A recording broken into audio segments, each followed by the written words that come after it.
জয় জয়তে গোলাঘাট জিলা মইনা পাৰিজাতৰ সজুন্নত জুবিন গাৰ্গ সমন্বয় ক্ষেত্ৰ পুৰা বংলা মৰঙীত অনুষ্ঠিত সদৌ অসম মইনা পাৰিজাতৰ অষ্টাদশ দ্বিবাৰ্ষিক ৰাজ্যিক শিশু সমাৰোহ আৰু মহাৰাজত জয়ন্তী বৰ্ষৰ সামৰণি অনুষ্ঠানৰ মুকলি সভাৰ সন্মানীয় সভানেত্ৰী মহোদয়া, বিশিষ্ট ব্যক্তিসকল, উদযাপন সমিতিৰ বিষয়ববীয়াসকল, বিভিন্ন জিলাৰ পৰা অহা প্ৰতিনিধিসকলৰ লগতে মোৰ মৰমৰ বন্ধু বান্ধৱীসকল আৰু আজি নন্দন কানন সদৃশ জুবিন গাৰ্গ সমন্বয় ক্ষেত্ৰত উপস্থিত থকা সকলো শিশুপ্ৰেমী ৰাইজ, আপোনালোক সকলোলৈ মোৰ ফালৰ পৰা আগন্তুক ইংৰাজীৰ নৱবৰ্ষৰ আন্তৰিক শুভেচ্ছা জনাইছোঁ। মই শ্ৰীমতী ৰিদ্ধি বৰগোহাঁই, ধেমাজি জিলাৰ মাদাৰ্ছ প্ৰাইভেট স্কুলৰ তৃতীয় শ্ৰেণীৰ ছাত্ৰী আৰু মই ধেমাজি জিলাৰ সংশোধনী মইনা পাৰিজাতৰ মইনা। পোনপ্ৰথমে আপোনালোক সকলোলৈ মোৰ ফালৰ পৰা মান্য অনুসাৰে শ্ৰদ্ধা, ভক্তি আৰু সেৱা জনাইছোঁ। সোণহেৰীয়া এক যাত্ৰা অৰ্থাৎ গৌৰৱোজ্জ্বল বৰ্ষ মহাৰাজত জয়ন্তী বৰ্ষ এই সুদীৰ্ঘকাল অতিক্ৰম কৰাৰ আঁৰত এদল জোনাক সন্ধানী ব্যক্তি, যিসকল ব্যক্তি বৰ্তমান আমাৰ মাজত নাই, সেইসকল ব্যক্তিক মই প্ৰথমে শ্ৰদ্ধাৰে সোঁৱৰিছোঁ আৰু যিসকল ব্যক্তিৰ প্ৰচেষ্টা বহুতো ঘাত প্ৰতিঘাতৰ মাজেদি আমাক বৰ্তমানলৈকে আলোকিত কৰি ৰাখিব বিচাৰিছে, সেইসকল মহান ব্যক্তিক মই ধন্য মানিছোঁ। ধন্য মানিছোঁ গোলাঘাটবাসীক, ধন্য মানিছোঁ গোলাঘাটবাসীৰ মহানুভৱতাক আৰু ধন্য মানিছোঁ সদৌ অসম মইনা পাৰিজাতক। এই মহানুভৱতাৰ বাবে হয়তো আজি এই সভাত বিভিন্ন জাতি জনগোষ্ঠীৰ বন্ধু বান্ধৱীসকলৰ মাজত সমন্বয়ৰ পৰিৱেশ এটা সৃষ্টি হৈছে আৰু মই তাতোতকৈ ধন্য মানিছোঁ।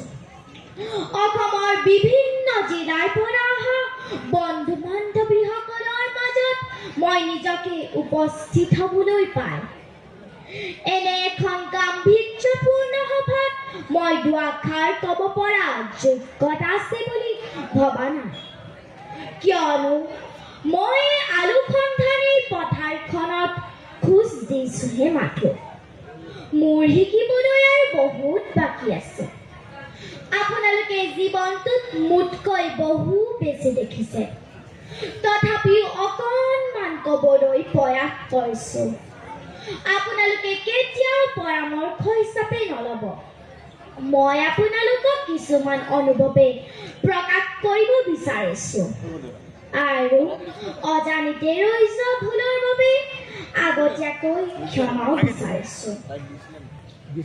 আজি শিশু সমাৰোহ আমাৰ দৰে বন্ধু বান্ধৱীসকলৰ বাবে এটা বিশেষ দিন, য'ত আমাৰ দৰে বন্ধু বান্ধৱীসকলে মুক্ত মনেৰে নাচ গান, খেল ধেমালি, সাহিত্য, সংস্কৃতি আৰু সৃষ্টিশীলতাৰ এখন মঞ্চ পাইছোঁ।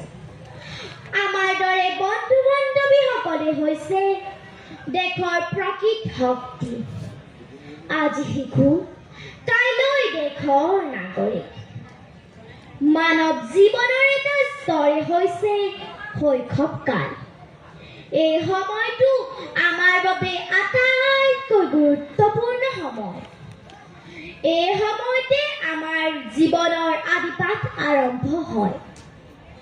এই ক্ষেত্ৰত আমাক সহায় কৰে প্ৰথম পিতৃ মাতৃ আৰু ঘৰখনে। সেইকাৰণে কোৱা হয় ঘৰখনে শিশু শিক্ষাৰ কঠীয়াতলী। ঘৰখনতে আমাৰ প্ৰথম শিক্ষাৰ পুলিটো ৰোপণ কৰা হয়। যদি সেই পুলিটো সবল নহয়, তাৰ পৰা আমি ভাল ফল আশা কৰিব নোৱাৰো। আমাৰ মাত কথা, ৰীতি নীতি, আচাৰ ব্যৱহাৰ, পাপ পুণ্য এই সকলোবোৰ প্ৰথম ঘৰখনৰ পৰা শিকো। মুঠতে পিতৃ মাতৃ হৈছে আমাৰ নৈতিক আৰু আধ্যাত্মিক শিক্ষাৰ প্ৰথম গুৰু, আৰু ঘৰখনে হৈছে আমাৰ প্ৰথম বিদ্যালয়। তাৰ পাছত লাহে লাহে আনুষ্ঠানিক শিক্ষা আৰম্ভ হয়। এই আনুষ্ঠানিক শিক্ষা লোৱাৰ উপৰিও আমাৰ দৰে বন্ধু বান্ধৱীসকলৰ সৰ্বাংগীন বিকাশ সাধন কৰি প্ৰত্যেকগৰাকী বন্ধু বান্ধৱীয়ে যাতে শৈশৱৰ পৰাই সকলো দিশতে আগবাঢ়ি গৈ দেশৰ এজন সুনাগৰিক, সমাজৰ এজন দায়িত্বশীল ব্যক্তি হ'বলৈ আমাৰ শাৰীৰিক, মানসিক, বৌদ্ধিক বিকাশৰ হেতু আজিৰ পৰা ৭৫ বছৰৰ আগতে ককা তৰিক্যনাথ শৰ্মা, ককা মহাদেৱ শৰ্মা আৰু আইতা নলিনীবালা দেৱীৰ নেতৃত্বত অসমত এদল জোনাক সন্ধানী ব্যক্তিৰ ত্যাগৰ ফলত অসমত এটা স্বেচ্ছাসেৱী শিশু অনুষ্ঠানৰ বীজ ৰোপণ কৰিছিল, আৰু সেই বীজটোৰ পৰাই বৰ্তমান অসমত চুকে কোণে ফলে ফুলে জাতিষ্কাৰ হৈ পৰিছে, য'ত সমগ্ৰ অসমৰ বন্ধু বান্ধৱীসকলে হাতে হাত ধৰি মানৱ সম্পদ ৰূপে গঢ়িবলৈ একেখন পতাকাৰ তলত সমবেত হৈ সকলো জাতি, ধৰ্ম, বৰ্ণ নিৰ্বিশেষে অসমীয়া সমাজ জীৱনৰ লগত জড়িত সকলো কৃষ্টি, সংস্কৃতি, সাহিত্য, খেল ধেমালি, গীত মাত আদি উচ্চ শিখৰলৈ লৈ গৈ বিশ্ব দৰবাৰত প্ৰতিষ্ঠা কৰিবলৈ অবিৰতভাৱে চেষ্টা কৰা অনুষ্ঠানটোৰ নামে হৈছে সদৌ অসম মইনা পাৰিজাত। এই মইনা পাৰিজাতৰ মূল মন্ত্ৰই হৈছে আমি পোহৰ বিচাৰি যাওঁ, অৰ্থাৎ জ্ঞানৰ পোহৰ। এই মইনা পাৰিজাতে আমাৰ দৰে বন্ধু বান্ধৱীসকলৰ জীৱনৰ গতিপথ সলনি কৰি এক নতুন জ্যোতি আনি দিব পাৰে, যি জ্যোতিয়ে বিশ্ব পোহৰাব পাৰে। এই মইনা পাৰিজাতৰ অনুষ্ঠানটো বৰ্তমান অসমত জাতীয় অনুষ্ঠান ৰূপে পৰিগণিত হৈছে। এই মইনা পাৰিজাতে আমাক নিয়মানুৱৰ্তিতা হ'বলৈ শিকায়, আত্মবিশ্বাস বঢ়ায়, নেতৃত্ব কেনেকৈ ল'ব লাগে তাকো শিকায়, দলীয় সদ্ভাৱনা, ঐক্যবদ্ধতা আৰু ডাঙৰক কেনেকৈ সন্মান কৰিব লাগে, সৰুক কেনেকৈ মৰম কৰিব লাগে তাকো শিকায়। আৰু আজি যে মই এই সভাত থিয় হৈ দুআষাৰ ক'বলৈ সাহস কৰিব পাৰিছো, এইটো একমাত্ৰ মইনা পাৰিজাতৰ যোগেদিহে সম্ভৱ। সেইবাবে এই মইনা পাৰিজাতৰ ওচৰত মই সদায় চিৰকৃতজ্ঞ হৈ ৰম। বন্ধু বান্ধৱীসকল, এইখন আমাৰ মহাপুৰুষ শ্ৰীমন্ত শংকৰ মাধৱৰ দেশ। এইখন আমাৰ বিষ্ণুজ্যোতি, জয়মতী, মূলা গাভৰু, কনকলতাৰ দেশ। এইখন আমাৰ লাচিত বৰফুকন, ভূপেন হাজৰিকা, হোমেন বৰগোহাঁই, জুবিন গাৰ্গ আদিৰ দৰে নবীন প্ৰবীণ খেলুৱৈ, গায়ক, লেখকৰ দেশ। এনেখন পুণ্যভূমিত আমাৰ জন্ম হোৱাটো কম ডাঙৰ কথা নহয়। তেখেতলোকে আমাৰ অসমীয়া জাতি তোৰ কাৰণে কি কি যে কৰা নাছিল তেখেতলোকৰ নিজৰ নিজৰ গৰিমাৰে অপূৰ্ব সৃষ্টি আৰু কৰ্মৰাজিয়ে অসমীয়া ভাষা সাহিত্য সংস্কৃতি আৰু সামাজিক মূল্যবোধৰ মাজেদি সকলো জাতি ধৰ্ম বৰ্ণ নিৰ্বিশেষে অসমীয়া জাতিটোক এক কৰি বান্ধি ৰাখিব বিচাৰিছে সেইবাবে তেওঁলোকৰ অনুপস্থিতিত আমি ল'ৰা ছোৱালী ধনী দুখীয়া জাত পাত পাহৰি তেওঁলোকৰ অমৰ সৃষ্টিসমূহ সংৰক্ষণৰ বাবে তেওঁলোকৰ আদৰ্শৰে বাট তুলি দেশ জাতি মাটি ভেটি ৰক্ষাৰ ক্ষেত্ৰত আমাৰ নৱপ্ৰজন্মৰ দায়িত্ব আৰু কৰ্তব্য আছে বুলি ধৰি ল'ব লাগিব তেওঁলোকৰ অমৰ সৃষ্টিসমূহৰ যোগেদি আমাৰ অসমখন বিশ্ব দৰবাৰত জিলিকি আছে মাথো আমি সকলোৱে একলগ হৈ ঐতিহ্যমণ্ডিত অসমীয়া ভাষা সাহিত্য থলুৱা গীত মাত বিলুপ্তিপ্ৰায় কৃষ্টি সংস্কৃতিসমূহ আমি উদ্ধাৰ কৰি প্ৰচাৰ আৰু প্ৰসাৰ কৰিলেহে অসমীয়া জাতিটোৱে এক উন্নত জাতি হিচাপে জগতসভাত উপস্থাপন হ'ব কোনোবা এজন বিশিষ্ট ব্যক্তিয়ে কোৱা শুনিছিলো অসমীয়া ভাষা অসমীয়া মাটি আৰু অসমত বাস কৰা মানুহৰ মূল ছন্দতাপখনেই হৈছে মহাপুৰুষ শ্ৰীমন্ত শংকৰদেৱ আৰু মাধৱদেৱ যিমান দিনলৈকে অসমৰ জনগণে শংকৰ মাধৱৰ স্থান প্ৰতিজন অসমীয়াৰ বুকুত থাকিব সিমান দিনলৈকে পৃথিৱীত এনে কোনো শক্তি এই মহান অসমীয়া জাতিটোক কেতিয়াও নিৰ্শেষ কৰিব নোৱাৰিব আৰু যিদিনাখনে পাহৰিব সেইদিনাই পৃথিৱীত এনে কোনো শক্তি নাথাকিব যিটো শক্তিয়ে এই মহান অসমীয়া জাতিটোক ৰক্ষা কৰিব পাৰিব কিন্তু বৰ্তমান সময়ত সমাজ শিক্ষা ধৰ্মীয় আদি সকলো দিশতে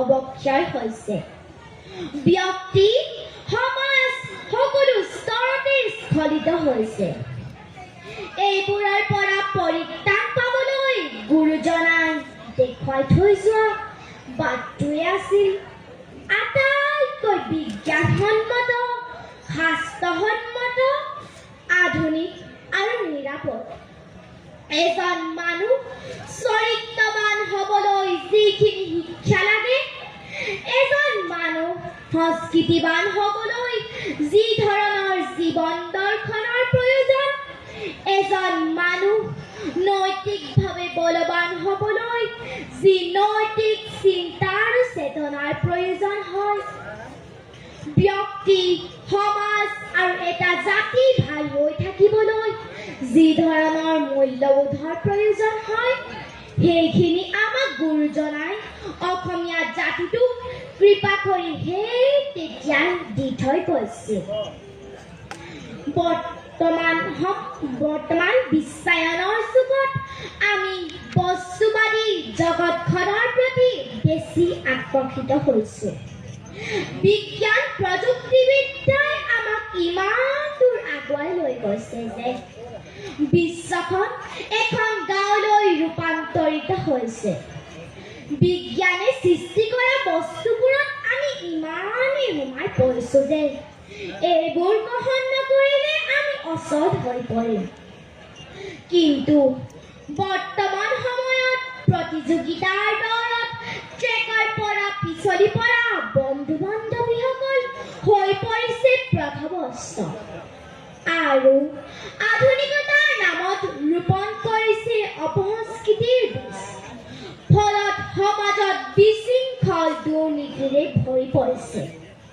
সমাজত মানৱীয় মূল্যবোধ দয়া ক্ষমা ভাতৃত্ববোধৰ মনোভাৱ কমি আহিছে আৰু আমি বস্তুবাদী আৰু ভোগবাদী চিন্তাক বেছি গুৰুত্ব দিছো কিন্তু নৈতিক আৰু আধ্যাত্মিক চেতনাৰ গুৰুত্ব আমি কমাই দিছো।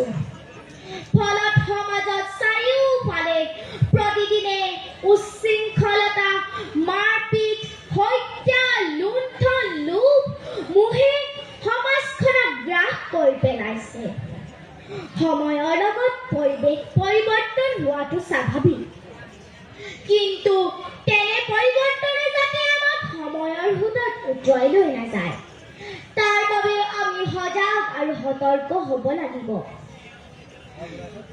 আৰু আমাৰ দৰে শিশুসকলৰ সুৰক্ষাৰ বাবে চৰকাৰী বা বেচৰকাৰীভাৱে বিভিন্ন ধৰণৰ আঁচনি ৰূপায়ণ কৰিছে।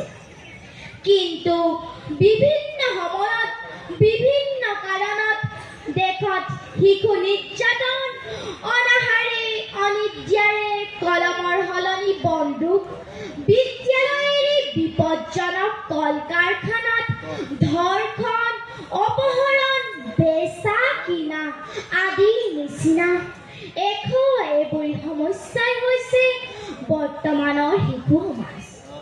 ইয়াৰ বাবে দায়ী কোন? ইয়াৰ কাৰণ কি? আৰু এই সমস্যাসমূহ কেনেদৰে সমাধান কৰিব পাৰি, তাৰ ওপৰত বহুতো আলোচনা বিলোচনা হৈছে। তথাপিও জানো সমাজৰ পৰা এই সমস্যাসমূহ শেষ হৈছে। এই বিষয়টো বৰ্তমান বৰ চিন্তনীয় হৈ পৰিছে। এই ক্ষেত্ৰত আমি অকল চৰকাৰকে জুবৰীয়া কৰিলে নহ'ব। আমাৰ সমাজ ব্যৱস্থা আৰু সমাজৰ কিছুমান ব্যক্তিৰ নিম্ন মানসিকতা আৰু পিতৃ মাতৃসকলৰ সজাগতা অভাৱৰ বাবে হয়তো আজি শিশু সমাজ এই অৱহেলিত অৱস্থা।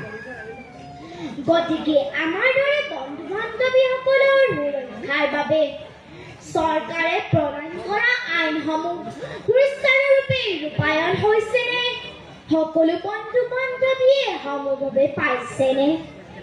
আৰু দেশৰ প্ৰতিগৰাকী শিশুৱে যেতিয়া সমভাৱে সকলো অধিকাৰৰ লগতে মানৱীয় শিক্ষা আৰু গুণৰ পৰা যাতে বঞ্চিত হ'ব লগা নহয়, তাৰ প্ৰতি লক্ষ্য ৰখাই আমাৰ প্ৰতিগৰাকী সচেতন নাগৰিক পিতৃ মাতৃৰ লগতে চৰকাৰৰ দায়িত্ব আৰু কৰ্তব্য আছে বুলি ধৰি ল'ব লাগিব। আৰু দেশৰ প্ৰতিগৰাকী শিশুৱে যেতিয়া সমভাৱে সকলো অধিকাৰৰ লগতে শাৰীৰিক, মানসিক, বৌদ্ধিক, নৈতিক আৰু আধ্যাত্মিক শিক্ষাৰে শিক্ষিত হ'ব, তেতিয়াহে হয়তো ভৱিষ্যতে আজিৰ দৰে এনেধৰণৰ অনুষ্ঠান পতাত সাৰ্থক হ'ব। আৰু আধ্যাত্মিক চেতনাৰ শিক্ষা নিদিয়া এনে এখন গাঁও নাই, নগৰ নাই, য'ত নামঘৰ নাই, ভাওনা হোৱা নাই, কীৰ্তন পাঠ হোৱা নাই, ভাগৱত পাঠ হোৱা নাই। এইবোৰ কি আমি অকল মনোৰঞ্জনৰ বাবেহে কৰিছো নেকি?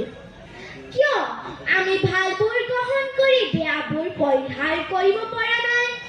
কিয় আমি আন্তৰিকভাৱে বিশ্বায়ন হ'ব পৰা নাই? কিয় আমি পৰিশীলিত জীৱন এটা গ্ৰহণ কৰিব পৰা নাই? ইয়াত আমাৰ ভুল কাৰ? ঘৰখনৰ, সমাজখনৰ নে বিজ্ঞান আৰু প্ৰযুক্তিবিদ্যাৰ প্ৰভাৱত হৈছে?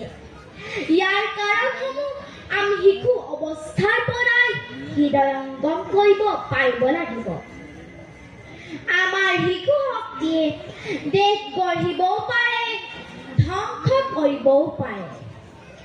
এখন আদৰ্শ সমাজ গঠনৰ বাবে প্ৰয়োজন নৈতিক আৰু আধ্যাত্মিকভাৱে উন্নত ব্যক্তি।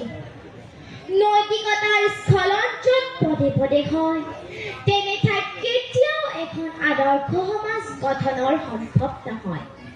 সেয়েহে শিশু সমাজে সংস্কাৰমুখী মনোভাৱেৰে প্ৰত্যেকে আগুৱাই আহি নিজৰ কৰ্মখিনি নিষ্ঠাহততাৰে কৰি গ'লে আমাৰ সমাজ প্ৰগতিৰ এক নতুন দিগন্তৰ সূচনা হ'ব।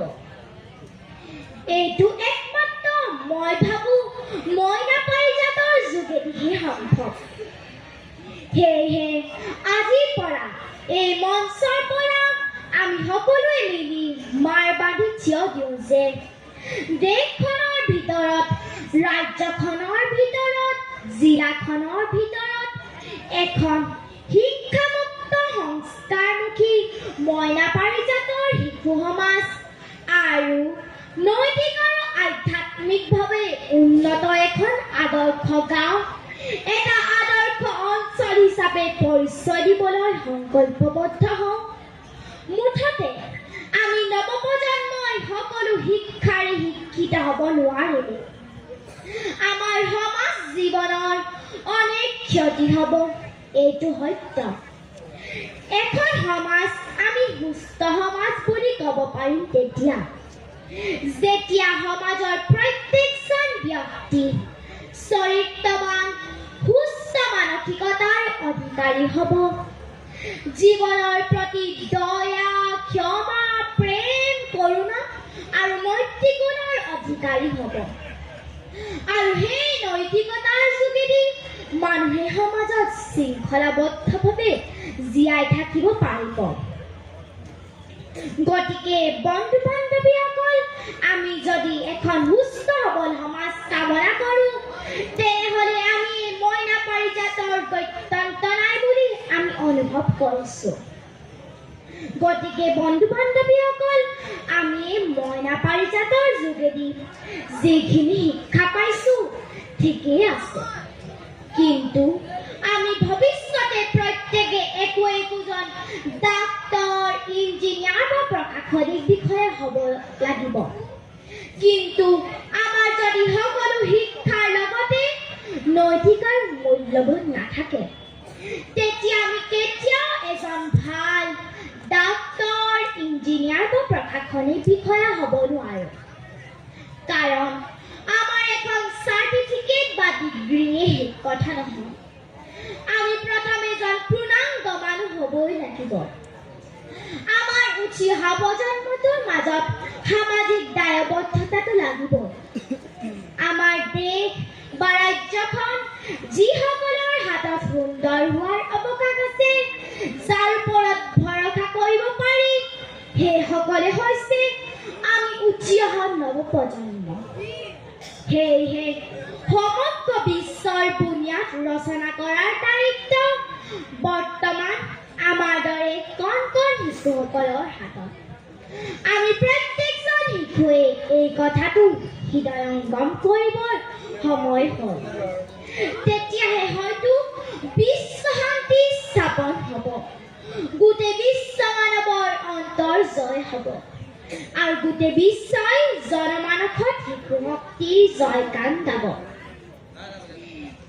শেষত আজি আপোনালোকে এনেধৰণৰ এটা সুন্দৰ শিশু অনুষ্ঠান অনুষ্ঠিত কৰি আমাক দুআষাৰ ক'বলৈ সুবিধা দিয়াৰ বাবে উদ্যোক্তাসকলৰ লগতে যিসকল মহান শিশুপ্ৰেমী ব্যক্তিৰ প্ৰচেষ্টা, ত্যাগ আৰু ধৈৰ্যৰ ফলশ্ৰুতিত আজি অনুষ্ঠানটোৰ ৭৫ বছৰ হ'ল।